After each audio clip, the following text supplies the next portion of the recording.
Salut les braves, c'est votre serviteur le pasteur Jean-Marie Lessy et je suis très heureux de pouvoir être ensemble avec vous aujourd'hui. Il y a une chose qui a le mérite d'être soulignée, c'est que ce confinement a ramené la prière à la place initiale où elle devait réellement être, c'est-à-dire dans l'intimité de nos chambres.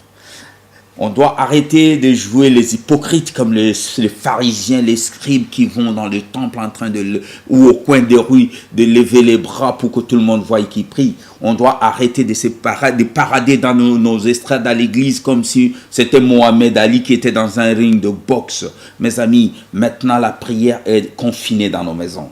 La prière est rentrée. C'est quelque chose d'intime entre un croyant et son maître, entre un croyant et son Dieu. Et par la même occasion, cela nous a montré les limites de certains serviteurs. C'est-à-dire, maintenant, c'est plus question juste de prêcher entre les quatre murs de votre église. Vous devez maintenant amener la parole sur la place publique, sur les réseaux sociaux et sous le regard de tout le monde. Et du coup, il faut poser l'expertise. Il faut expliquer aux gens la Bible. Il faut expliquer les événements. Il faut accompagner ceux qui ont perdu un être cher. Et tout cela demande qu'il y ait quand même un fond, qu'il y ait quand même une connaissance de la parole de Dieu. Et aujourd'hui, j'aimerais vous entretenir sur un miracle qui a eu lieu dans le livre de Luc au chapitre 13 et le verset 10. La parole me parle d'une dame. Cette femme fréquentait un lieu de culte, mais le problème est que cette femme était courbée. La Bible dit qu'elle était courbée parce qu'il y avait un démon qui était dans son corps qui la rendait infirme et elle ne pouvait pas se redresser. À aucun moment elle pouvait se redresser. Elle était devenue infirme. Son dos était courbé. Alors, je ne sais pas quelle est ta situation exacte, mais je vais te poser la question. Dis-moi, quel est l'état de ta vie? Peut-être que ta vie est courbée. Peut-être que tu n'as plus de perspective d'avenir. Peut-être que les idées noires te passent sur la tête. Tout simplement parce que tu ne vois pas comment tu vas t'en sortir. Le poids de la maladie t'a fait courber. Le poids du destin t'a fait courber. Le poids de la charge de ta famille t'a fait courber. Mon ami, le temps est arrivé. Le maître est entré dans la synagogue pour te dire: venez à moi, vous tous qui êtes chargés et fatigués, et je vous donnerai du repos. Qu'est-ce qu'on connaît encore de cette femme? Cette femme fréquentait ces lieux de culte depuis plusieurs années. Laissez-moi vous dire, votre église ne va pas vous sauver.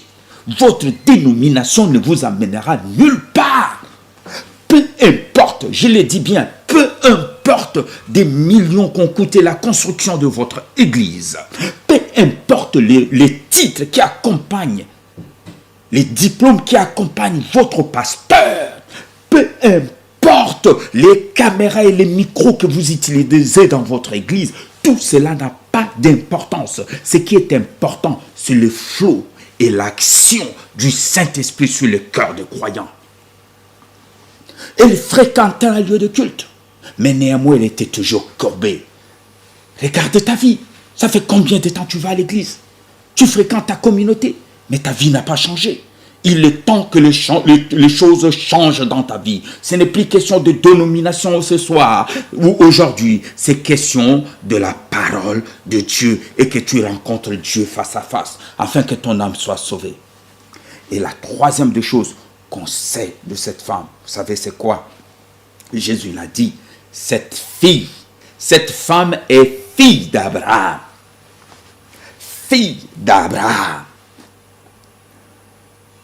Je veux aujourd'hui qu'on brise le chemin des reproductions de malédictions, mes amis. Peut-être ton père est mort de diabète. Tu l'as chopé le diabète et toi-même tu as le diabète. Tu vas certainement le transférer à tes enfants. Aujourd'hui, on va briser le chemin de la reproduction de cette maladie.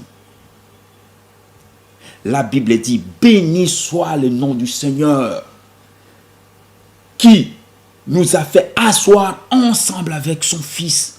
Et nous sommes devenus les co-héritiers de la même promesse. Nous sommes devenus des enfants de Dieu, mes amis. Nous sommes de la lignée des enfants de Dieu. Mais regardez la réaction, s'il vous plaît, du chef des synagogues. Il dit, vous avez 6 jours pour vous faire guérir et non pas le Shabbat. Monsieur le chef des synagogues, j'ai une bonne question pour vous. Au petit matin de Shabbat, quelqu'un qui a atteint de Covid-19, son souffle est en train de partir. Tu vas lui dire, ne demande pas la guérison à Dieu parce qu'on est Shabbat. Non, Jésus est le même hier, aujourd'hui et éternellement. Bientôt, il n'y aura plus ces choses-là parce que Dieu est là. Le Seigneur est là. Il opère quand il veut. Il guérit quand il veut. Cela ne dépend pas d'un homme. Dieu, il est souverain. Et la Bible nous dit, conclut ce message en disant, le peuple est jubilé avec la personne qui a été guérie. Je veux que tu puisses jubiler, mon ami, parce que ton Dieu t'a guéri. Et c'est là, au nom de Jésus, le chemin de reproduction a été brisé. Lève ta tête, car ta délivrance approche. Et soyez tous bénis au nom de Jésus. Amen.